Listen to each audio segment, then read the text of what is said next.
নমস্কার বন্ধুরা, আজ আবার একটা নতুন রেসিপি নিয়ে চলে এলাম। আমি দেখুন বেশ মোটা মোটা করে কেটেছি বিট, আলুও সেম একইভাবে মোটা মোটা করে কেটেছি।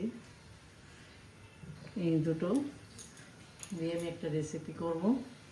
যাই আমি রেসিপিটা শুরু করি, আপনারা সবাই সঙ্গে থাকুন। আমি গ্যাসে একটা প্যান বসিয়ে দিচ্ছি, প্যানটা গরম হয়ে গেছে। এখানে দিয়ে দিলাম সরষের তেল, ফোড়ন দিলাম কটা জিরে, বিটটা দিয়ে দিলাম,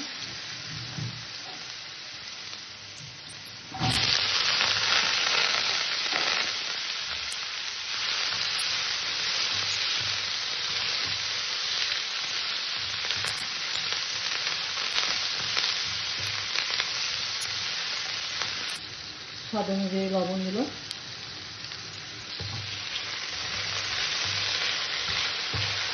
গ্যাসটা কিন্তু আমি একদম ছোটো করে দিয়েছি। তারপর মোটা মোটা করে কাটাতে এটা একটু চালিয়ে নিয়ে হালকা জলে সেদ্ধ করে দিতে হবে। জোরে জাল দিলে কী হবে, পরিস্থিতি হয়ে যাবে, ভিতরটা সেদ্ধ হবে না। পরিমাণ মতন হলুদ দিলাম,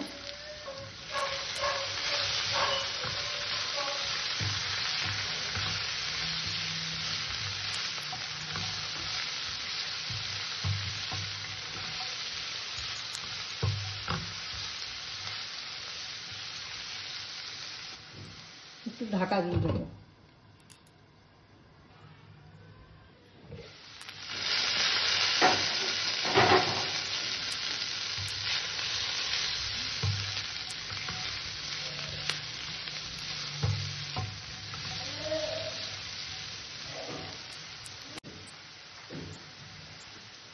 অল্প করে কটা মটরশুঁটি দিলাম, চিরা কাঁচা লঙ্কা,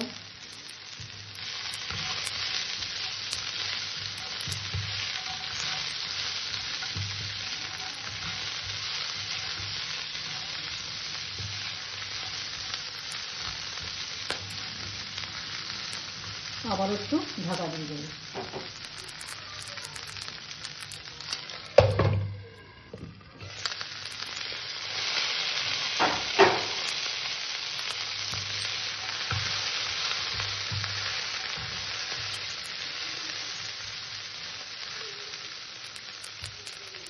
আমার আলু সেদ্ধ হয়ে গেছে, বিটটা একটু হালকা শক্ত আছে, আর ঢাকা দেবো না। এবার গ্যাস একদম ছোটো করে দিয়ে নাড়াচাড়া দিয়ে ভেজে নিতে হবে। এইভাবে মোটা মোটা করে বিট আর গাজর কেটে ভাজলে খেতে খুব ভালো লাগে। সরু সরু করে ভাজলে তার একটা স্বাদ, আর এই যে মোটা মোটা করে কেটে ভাজলে না, এর একটা আলাদা স্বাদ।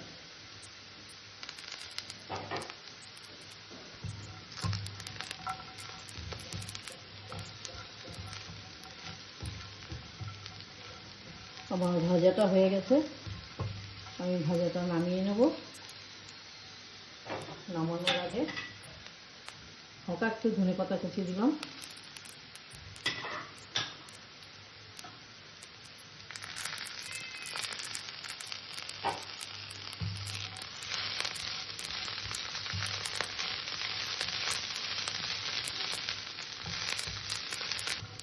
এবার আমি নামিয়ে নেব। আজ আমি বিট আর গাজর ভাজা করলাম। আমার আজকের রেসিপি এই পর্যন্ত। আমার চ্যানেলে যারা নতুন, আমার চ্যানেলটা একটু সাবস্ক্রাইব করো, যারা পুরনো তারা লাইক শেয়ার কমেন্ট করো। নমস্কার।